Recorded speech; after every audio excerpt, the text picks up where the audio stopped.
میری زندگی کا بہت خوبصورت واقعہ مجھے کبھی نہیں بھولے گا جب میں ایلیمنٹری کالج قصور سے بیچلر آف ایجوکیشن کر رہا تھا کالج سے،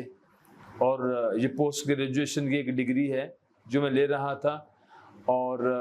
میں عثمان والا جب ریلوے اسٹیشن پر اترتا قصور سے، جو عثمان والا ٹرین آتی تھی، تو جب میں ٹرین سے نیچے اترتا تو ایک بہت ہی فرشتہ صفت ٹرین کا ڈرائیور ہوتا، تو میں نے اس سے ہمیشہ یہی بات کہنی اترتے ہی، ڈرائیور صاحب آپ تھوڑا سا لمبا ہارن دے دیں۔ تو وہ کہتا کہ کیا وجہ؟ میں نے کہا کہ ہمارا ساتھ گاؤں ہے اور یہ ٹرین کی آواز میرے گھر پہنچے گی اور میرے ماں باپ میرا انتظار کر رہے ہیں کہ ہمارا بیٹا کالج سے کب آئے گا۔ تو یہ بہت ہی خوبصورت نسبتیں اور قسمتیں انسان کی زندگی میں ہوتی ہیں، اور بالخصوص یہ مقام ان لوگوں کو ملتا ہے جو ماں باپ کی دل سے قدر کرتے ہیں۔ تو میں جب گھر پہنچتا تو میں ان سے نہ کہتا کہ میں نے ٹرین کے ڈرائیور سے کہا تھا کہ لمبا ہارن دینا، لیکن وہ میرے جانے سے پہلے ہی کہہ دیتے کہ بیٹا آپ منڈی آئے تھے، وہ ہارن کی آواز ہمیں آ گئی تھی ٹرین کی، اور ہمیں پتہ چل گیا تھا کہ آپ منڈی عثمان والا ریلوے اسٹیشن پر پہنچ چکے ہیں، ہم تب سے دعا کر رہے تھے ساڈا پتر خیری سلامتی گھر آئے۔ قرآن کریم کا بہت خوبصورت مقام سورۃ الاسراء میں اللہ تعالیٰ فرماتے ہیں وَقَضَىٰ رَبُّكَ أَلَّا تَعْبُدُوا إِلَّا إِيَّاهُ، تمہارے رب نے یہ فیصلہ کر دیا ہے کہ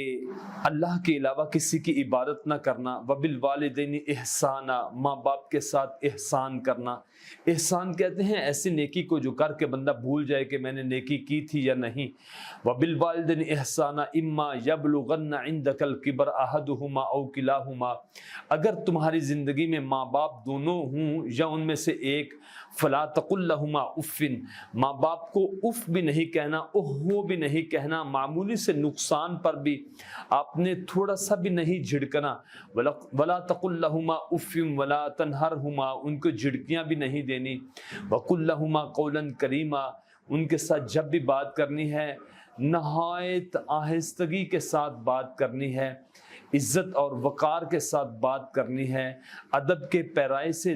میں دھلی ہوئی بات ان کے ساتھ کرنی ہے۔ وَقُلْ رَبِّ ارْحَمْهُمَا كَمَا رَبَّيَانِي صَغِيرًا، ماں باپ زندہ ہوں یا ماں باپ فوت ہو چکے ہوں، ان کے لیے ہمیشہ آپ دست بے دعا رہیں اللہ کے سامنے کہ یا اللہ پاک رحم کر میری ماں اور میرے باپ ان دونوں پر، جیسا کہ انہوں نے رحم کیا تھا مجھ پر جب کہ میں چھوٹا سا بچہ تھا۔